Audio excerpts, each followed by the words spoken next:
coming to the software part of the Raspberry Pi with respect to LED interfacing and buzzer interfacing.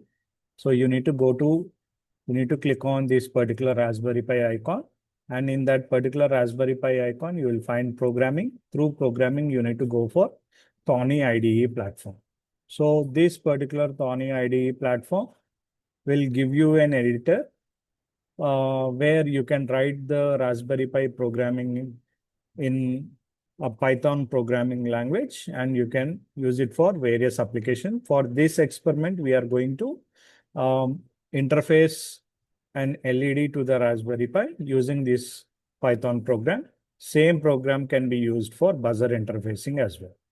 So if you see the programming here, so the first instruction what we have is import rpi.gpio as GPIO. So here, what we are trying to do is we are importing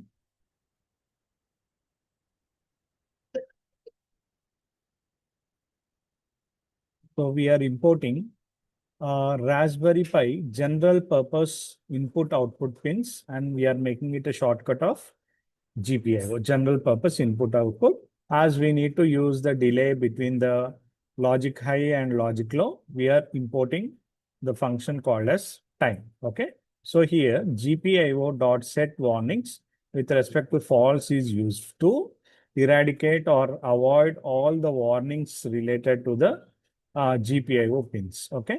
And here we are making the pins, GPIO pins with respect to BCM. Here BCM stands for Broadcom. So the GPIO of the Broadcom chip is utilized over here, and you need to check for which GPIO pin we are giving that particular interfacing connections. And based on the GPIO pin, you need to keep that particular GPIO chart. And based on the GPIO chart, you need to count that particular number of pin and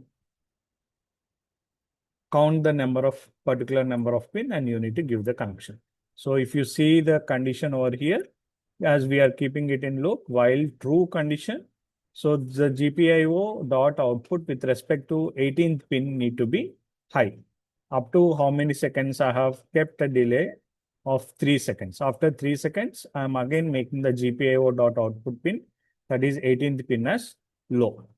For how many seconds? Here I have given a delay like time dot sleep of 5 seconds. So after 5 seconds, again it goes to high, and after 3 seconds, again it goes to low. Okay.